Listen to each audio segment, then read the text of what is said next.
نحمده ونصلي على رسوله الكريم. أما بعد فأعوذ بالله من شرور أنفسنا ومن سيئات أعمالنا. من يهد الله فلا مضل له ومن يضلل الله فلا هادي له. وأشهد أن لا إله إلا الله وحده لا شريك له. وأشهد أن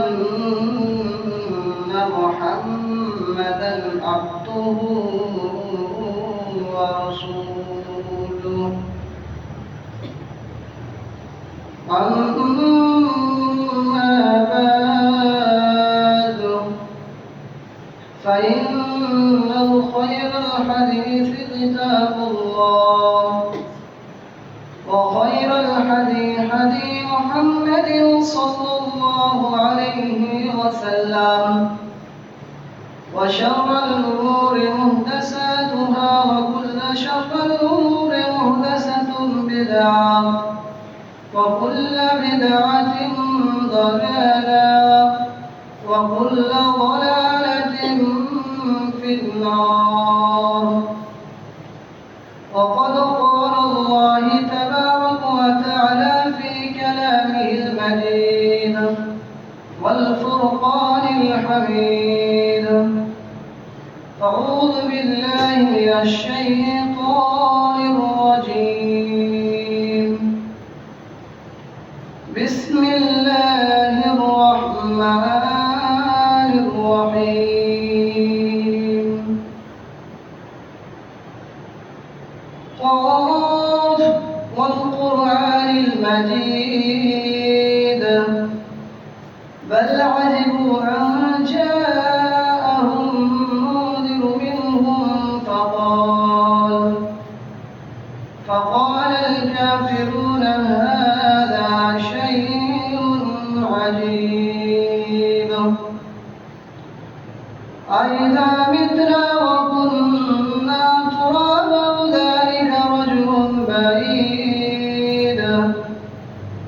قد علمنا ما تنقص الأرض منهم وعندنا كتاب حفيظ. بل كذبوا بالحق لما جاءهم فهم في أمر مريج.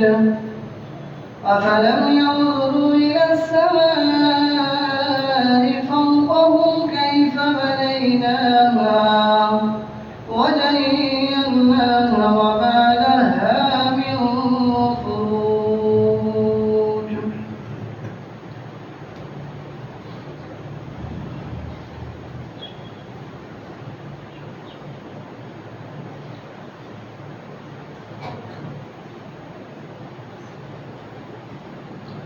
الحمد لله رب العالمين والصلاة والسلام على رسول الله وعلى آله وأصحابه أجمعين. أما بعد أعوذ بالله من الشيطان الرجيم. بسم الله الرحمن الرحيم. يا أيها الناس اتقوا ربكم الذي خلقكم من نفس واحدة وخلق منها زوجها وبث منهما رجالا كثيرا ونساء. واتقوا الله الذي تساءلون به والأرحام إن الله كان عليكم رقيبا. يا أيها الذين آمنوا اتقوا الله وقولوا قولا سديدا يصلح لكم أعمالكم ويغفر لكم ذنوبكم ومن يطع الله ورسوله فقد فاز فوزا عظيما. وقد قال الله تبارك وتعالى في كلامه المجيد والفرقان الحميد সমস্ত তারিফ, সমস্ত প্রশংসা, সমস্ত গুণগান, সমস্ত গুণকীর্তন সেই মহান আল্লাহ রাব্বুল আলামিনের জন্য, যিনি আমাদেরকে আশরাফুল মাখলুকাত করে সৃষ্টি করেছেন, যিনার প্রশংসা করে শেষ করতে পারিনি এবং পারবো না। তাই আমরা একটি ছোট্ট করে বাক্য বলি আলহামদুলিল্লাহ। সারা বিশ্বের নবী মা আমিনাল্লাহ আহমদ মুস্তাফা মুহাম্মদ মুস্তাফা রাসূল সাল্লাল্লাহু আলাইহি ওয়াসাল্লামের উপর লাখো লাখো কোটি কোটি সালাম বর্ষিত হোক। আল্লাহুম্মা সাল্লি আলাইহি আল্লাহুম্মা বারিক আলাইহি। সম্মানিত উপস্থিত, আজকে আপনাদের সামনে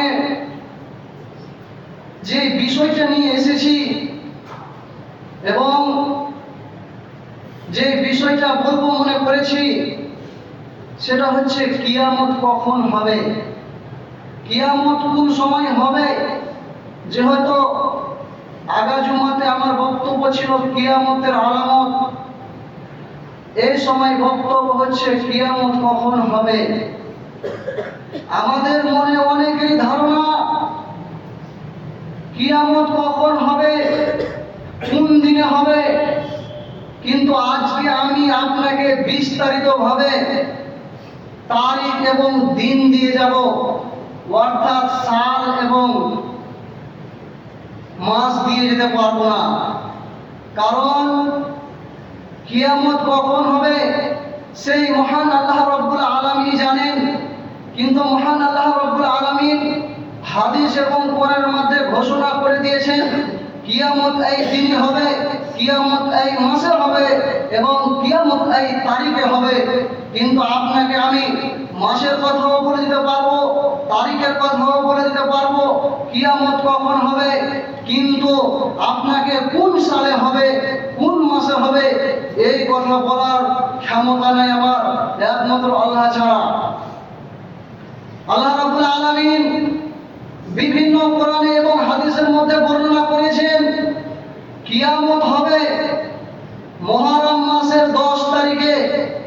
সেই মুহররম মাসের 10 তারিখে অর্থাৎ জুমার দিন, সেই দিন কিয়ামত হবে।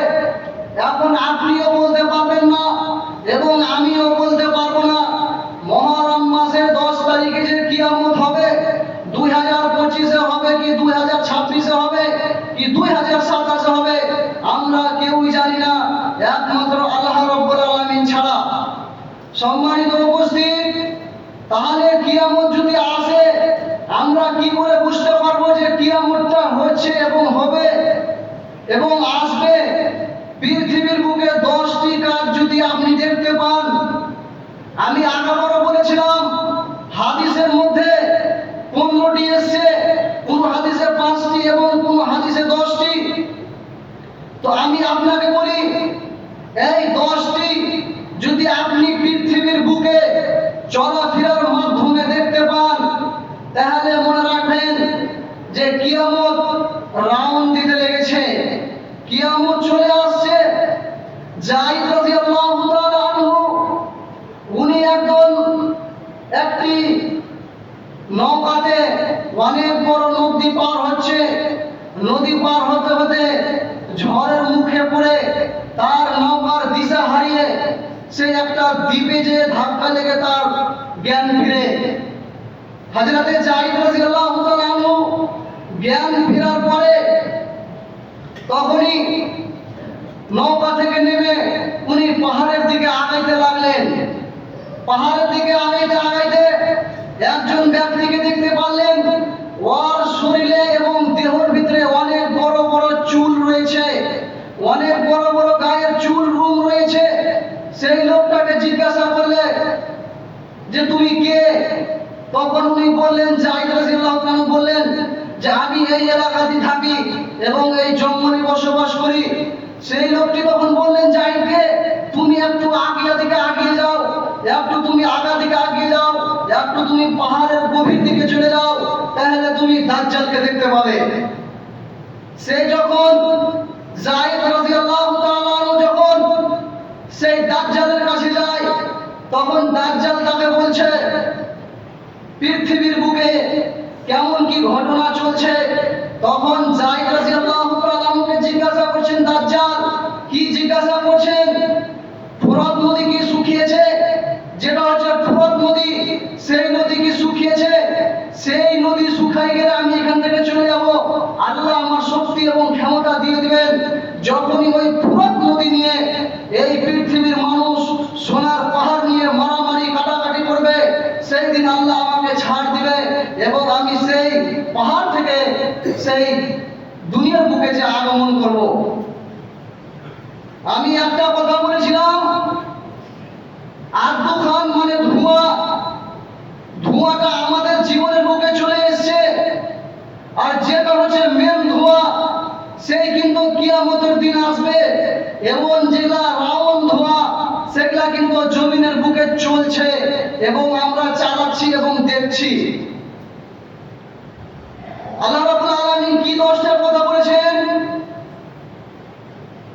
জমিনের বুকে অর্থাৎ পৃথিবীর বুকে কি 10টা জিনিস ঘটলে কিয়ামত আসবে এবং কিয়ামত হবে।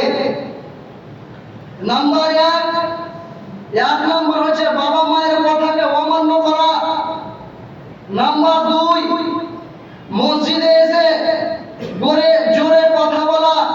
নাম্বার 3 নিজের ছেলে বাপকে গালি দেওয়া, নিজের মাকে গালি দেওয়া, বন্ধুত্ব শুনে হেসে খেলে থাকা।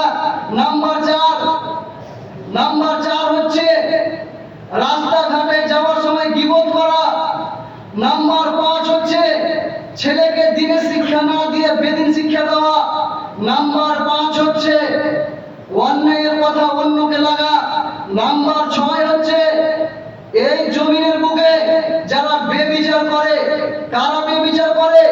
যারা কাউন্সিলর, নেতা, প্রধানমন্ত্রী, মুখিয়া, এরা যারা বেবিচার করে গায়ের জোরে, তাদের কথা বলছেন। নাম্বার 6 তারা বাইতুল ফান্ডের মালকে ভক্ষণ করছে, একজনের মাল এসে আরেকজনের ভক্ষণ করছে।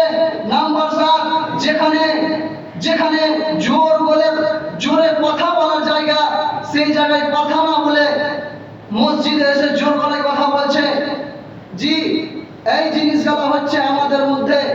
এই জিনিসগুলো যখন আমাদের মধ্যে বেশি চলতে থাকবে, তখনই আপনি মনে রাখবেন কিয়ামত আরম্ভ হয়ে গেছে। একটা কথা মনে রাখবেন,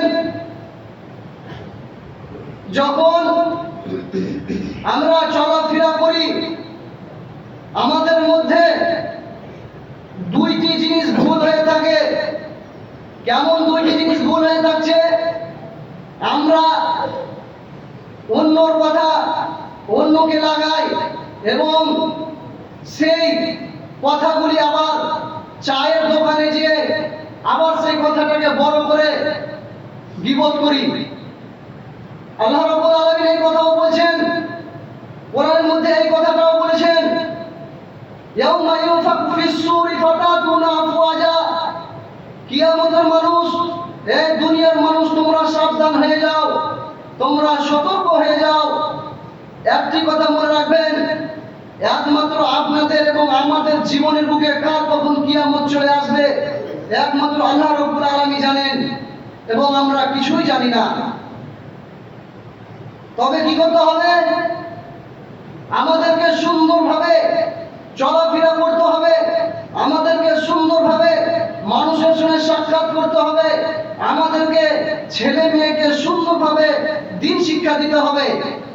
কিন্তু তা আজকে আমরা না করে, তা আজ আমরা না বুঝে, আজকে আমরা ছেলে মেয়েকে বেদিন শিক্ষা লেখাপড়া করাই, বেদিন শিক্ষা লেখা করাই। একটি কথা মনে রাখবেন, আপনারা সবাই জানেন বাংলা, হিন্দি, ইংরেজিকে বলা হয় ইংলিশ ভাষায় জেনারেল। জি, কি ভাষা বলা হয়? জেনারেল ভাষা বলা হয়। আর দিন শিক্ষার পড়াটা বা আমল ইবাদত করাটা একটা গুরুত্বপূর্ণ ইবাদত বলা হয়। তাহলে আপনাকে আমি একটি প্রশ্ন করি, যে ধরেন আপনি এখান থেকে ফারাক্কা থেকে যে যদি আপনি হাওড়া যাচ্ছেন, অর্থাৎ আপনার এসি বগির টিকিট কাটা আছে, এবার যদি আপনাকে বলা হয় যে আপনি জেনারেল বগিতে ঢুকবেন? ঢুকবেন না। কেন ঢুকবেন না? আমার কাছে এসির টিকিট আছে, এসিতে ঢুকবো। তাহলে জেনারেল বগি সম্মান আছে না নেই? সম্মান নাই। কেন সম্মান নাই? সেই জায়গাতে চোর, ভিখারি, বাটপারি, দালাল, খ্যাপা, পাগলা বিভিন্ন ধরনের সেই জেনারেল বগিতে বসবাস করে। জি, আর এসি বগিতে যারা স্ট্যান্ডার্ড, যারা ভিআইপি, যাদের টাকা পয়সা আছে, তারাই একমাত্র চড়তে পারবে। তাহলে আপনি একটু বুঝে দেখেন যে আপনার হাতে এসি বগির টিকিট থাকতে কেন আপনি এই জেনারেলে ঢুকছেন? কেন আপনি আপনার হাতে এসি বগির টিকিট থাকতে আপনি কেন জেনারেলে ঢুকছেন? যখন আপনি স্টেশনে দাঁড়ান, তখন ট্রেনের খবর দেয়, তখন আপনি ব্যাগটা হাতে ধরেন যে এই যে ট্রেন ঢুকছে, ব্যাগটা হাতে নে। কিন্তু একটা কথা মনে রাখবেন, আপনি কিন্তু ট্রেনের খবর পেয়ে আপনি ব্যাগটা হাতে নিয়েছেন, কিন্তু আপনি এই পৃথিবীর বুকে এমন হতভাগা হয়ে যান না যে কখন কেউ চলে আসবে আপনি আপনার আমলের ব্যাগটা ছেড়ে দিয়ে চলে যাবেন না। সম্মানিত উপস্থিত, আমাদেরকে বুঝতে হবে যে আমরা এই দুনিয়ার বুকে কতদিন বসবাস করব এবং আমরা এই দুনিয়ার বুকে কতদিন থাকব।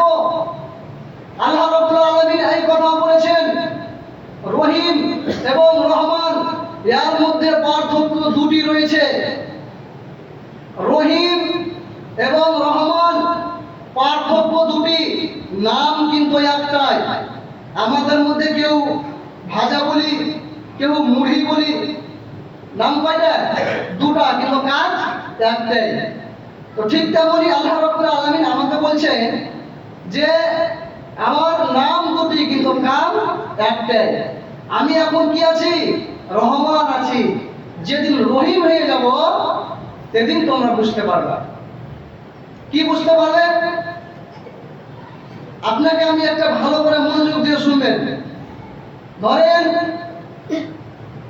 আপনার বা আমার কথা বলছি বোঝানোর জন্য। ধরেন আমার দুটো স্ত্রী, বোঝানোর জন্য বলছি, এটা ভেবে নিয়ে মানে ঠিকই বলছে। আমার দুটো স্ত্রী, প্রথমকার স্ত্রী মারা গেছেন, 3 থেকে 3.5 বছরের বাচ্চা রয়েছে। প্রথমকার স্ত্রী যেটা মারা যায়, 3 থেকে 3.5 বছরের বাচ্চা রয়েছে। আমি আরেকটা আবার দ্বিতীয় স্ত্রী করলাম, সেই দ্বিতীয় স্ত্রীর সন্তান হয়েছে 2 থেকে 2.5 বছরকার। ধরেন আপনি আমাদের বাড়ি গেলেন, আপনারা স্বামী স্ত্রী মিলে এক রুমে আমি বসে আছি, আর এক রুমে আমার স্ত্রী এবং আপনার স্ত্রী বসে গল্প করছে। আর সেই সময় নিজের ছেলেটাকে এত সোহাগ যত্ন আদর করছে। আমার বাড়ি থেকে যে আপনারা বাড়িতে গল্প করছেন কি যে আমাদের ইমাম সাহেবের স্ত্রীটা কতই সুন্দর, যে নিজের ছেলেকে এতটুকু ভালোবাসে, এতই যত্ন করে, কিন্তু আমরা নিজের সন্তানকে কোনোদিন যত্ন করলাম না। আপনি এই কথাটা জানতে পারলেন, কিন্তু আর আপনি গোটা রহস্যটা জানেন না। আপনারা বাড়ি যাওয়ার পর যে আজ্ঞার স্ত্রীর পক্ষে যে আমার সন্তানটা ছিল, সেই ধুলা বালিতে খেলে এসে গা হাতে ফুটা টুটা লাগিয়ে এসে তার সৎ মাকে বলছে যে আম্মা তুমি আমাকে পানি দাও। সে জবাব দিয়ে কি বলছেন? সে বলছেন তোমাকে পানি দিতে পারবো না, তুমি নিজে হাতে ঢেলে খাও। তুমি নিজে হাতে ঢেলে খাও, তোমার হাত রয়েছে, পা রয়েছে, তুমি নিজে হাতে ঢেলে খাও, তোমাকে পানি ঢেলে দেব না। তো এই কথাই আল্লাহ রাব্বুল আলামিন বলছেন, আজকে আমি রহিম আছি, রহমান আছি, যেদিন আমি রহিম হয়ে যাব সেদিন তোমরা বুঝতে পারবা যে এই দুনিয়ার বুকে করণীয়টা কি।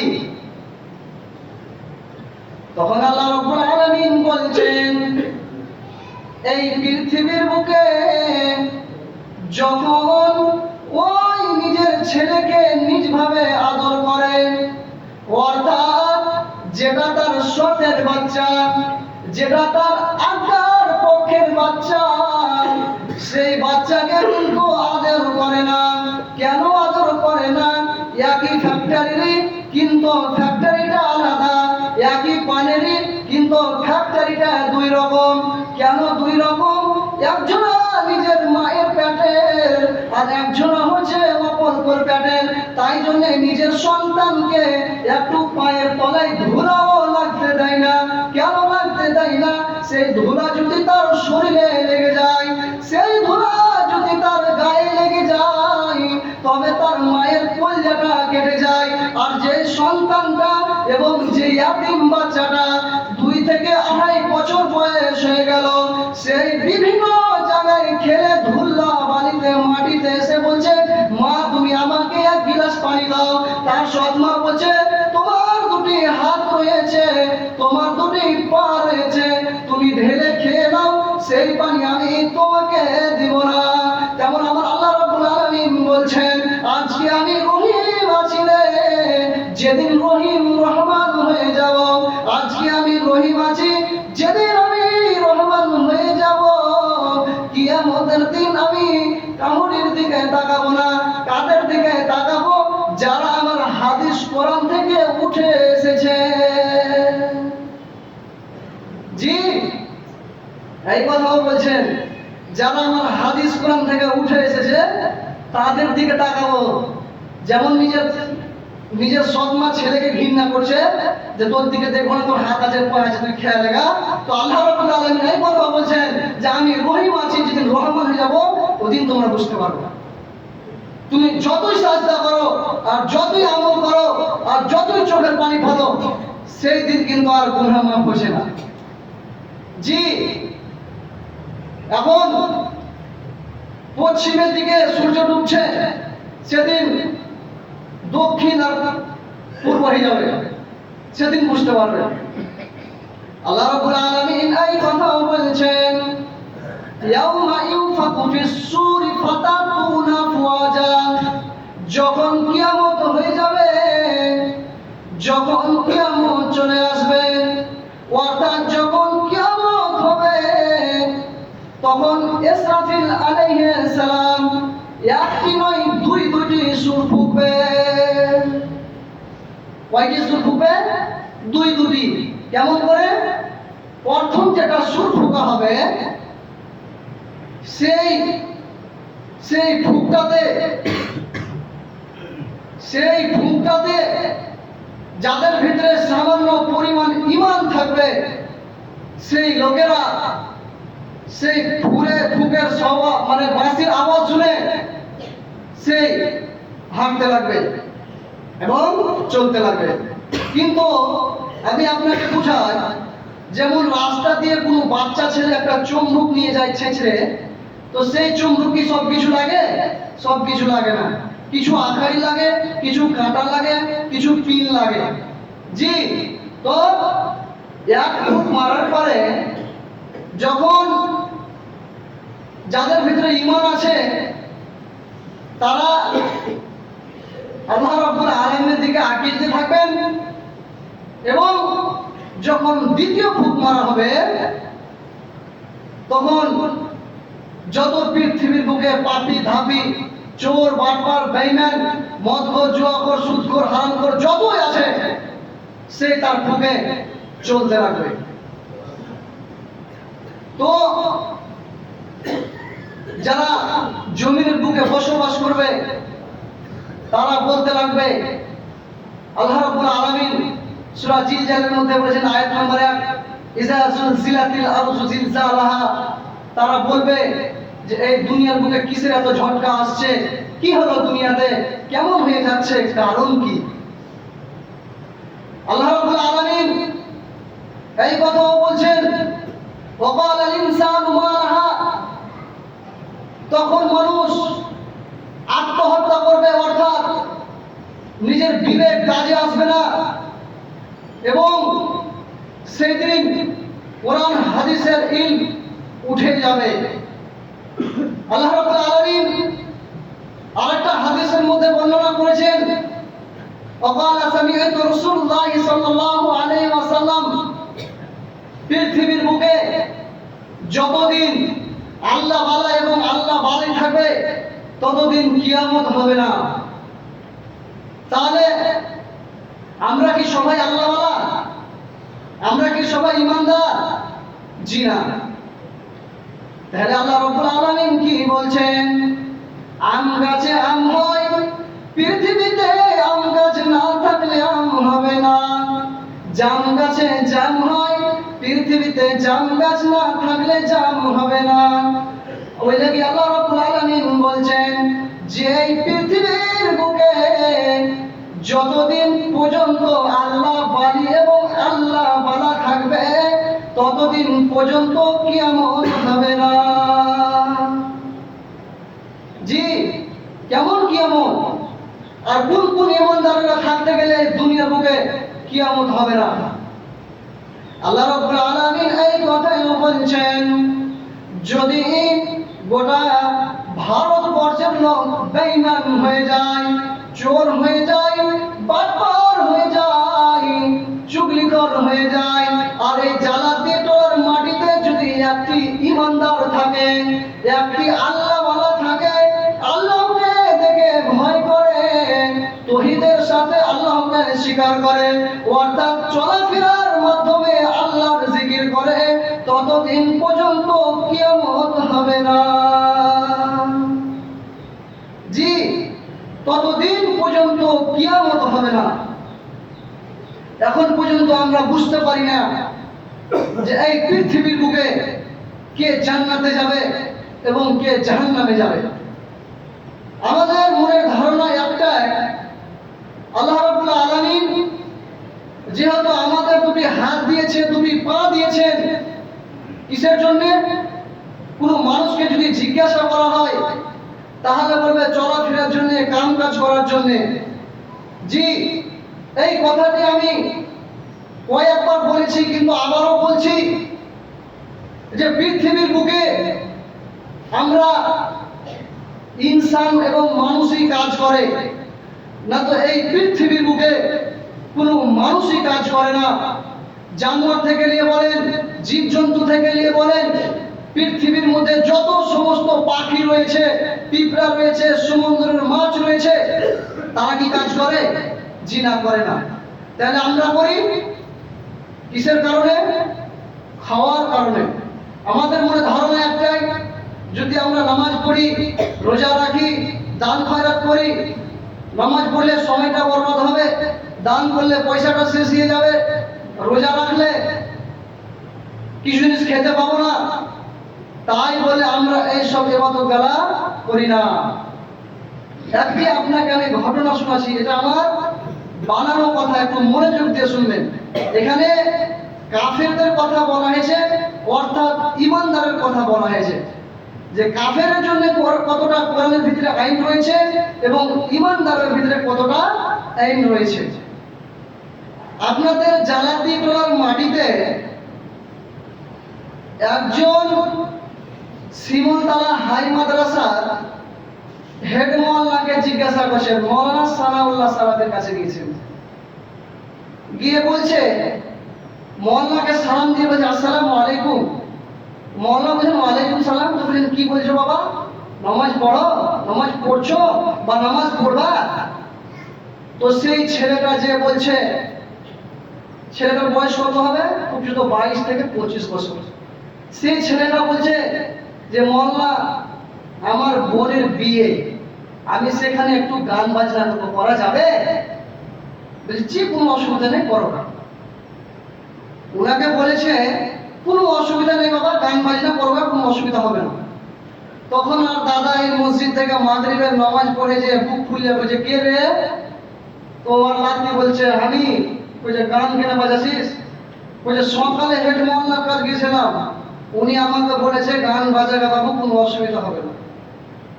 তখন এর লাতি এবং দাদা মোটরসাইকেলে বুক ফুলে নিয়ে চলে গেল মাদ্রাসার হেড মোল্লার কাছে।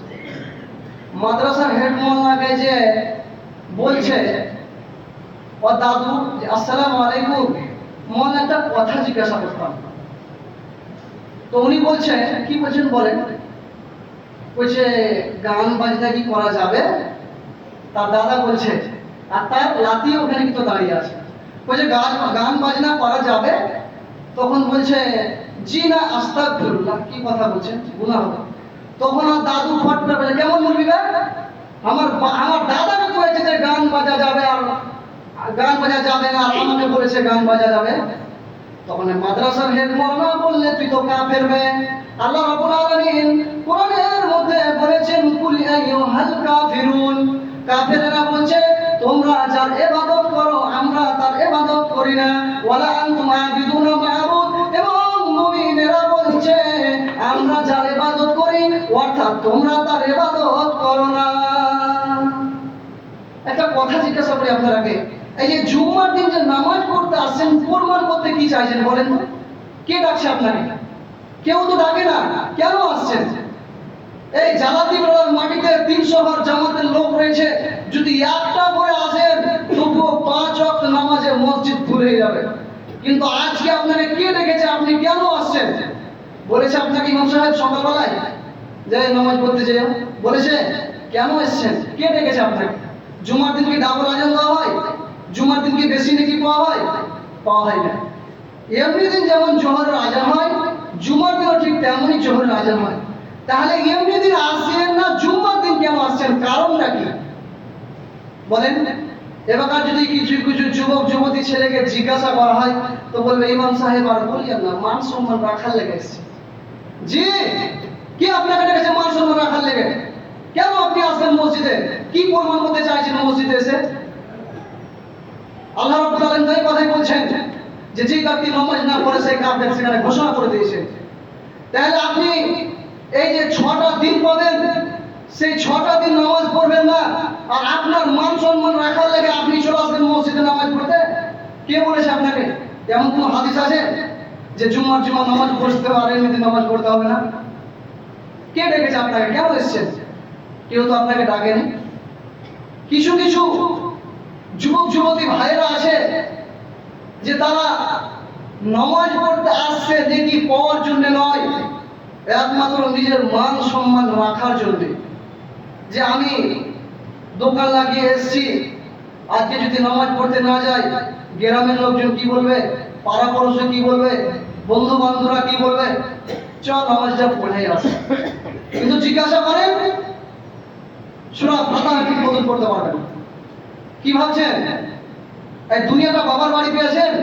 ঘুম ভাঙি সকাল না ঘুম ভাঙি পড়া বাজ। একটা কথা মনে রাখবেন, আল্লাহ রাব্বুল আলামিন কোরআনের মধ্যে অনেক জায়গায় বলেছেন ওয়াজা সাকাতুল মাউত বিল হাক্কি যালিকা কুনতা মিনহু তাহিব। আপনাকে যখন এই পৃথিবীর বুকে সৃষ্টি করা হয় এবং যখন আপনার মায়ের পেটে আপনাকে দেওয়া হয় তখনই আপনার হায়াত এবং মওত লিখে দিয়েছেন। আপনাকে আমি একটা কথা বলি, যে আম বা লেচু যেগুলির মূল ধরে সেই মূলে কি সম্পূর্ণ লিচু হয়? সেই মূলে কি সম্পূর্ণ লিচু হয় না কিছু কিছু মূল ঝরে পড়ে যায়? ওটাই কথা মনে রাখবেন যে একটা আমের কাছে যদি সম্পূর্ণ মূল না ধরে আর যদি মূল পড়ে যায়, যদি কিছুটা পরে আর কিছুটা আম ধরে, তো ওটাই কথা আপনাকে রাখতে হবে যে এই পৃথিবীর বুকে যে আমি বসবাস করছি আমার কোনো গ্যারেন্টি নাই। হয়তো এই দিকের মধ্যে আমরা কেউ বয়স্ক হব, কেউ চ্যাংড়া হয়ে থাকবো, দুনিয়া ছেড়ে যেতে হবে, কেউ হয়তো ছোট হয়ে থাকবে, দুনিয়া ছেড়ে যেতে হবে। আর এবং কেউ কেউ আছে যে 100 প্লাস পার করে দেবে, আছে কি নাই? আছে। ঠিক তেমনই লক্ষ্য করবেন যে কিছু কিছু গাছের আম আছে পেকে যাওয়ার পরেও এত ঝড় বাতাসও করবে না, ওকে ফেলতে হবে। ঠিক তেমনই আপনাকে এটাই কথা মনে রাখতে হবে যে আল্লাহ রাব্বুল আলামিন আমাদেরকে যখন সৃষ্টি করেছে তখনই আমাদের এবং মওত এবং হায়াত রেখে দিয়েছে। তাহলে আমরা আল্লাহর কাছে দোয়া করব, হে আল্লাহ রাব্বুল আলামিন তুমি আমাদেরকে প্রত্যেককে 5 ওয়াক্ত নামাজ পড়ার তৌফিক দান করিও। আল্লাহ রাব্বুল আলামিন তুমি আমাদেরকে রাস্তাঘাটে চলার মাধ্যমে তুমি মা বাবা ছেলে মেয়ে সবাইকে হেদায়েত দান করিও। আমিন।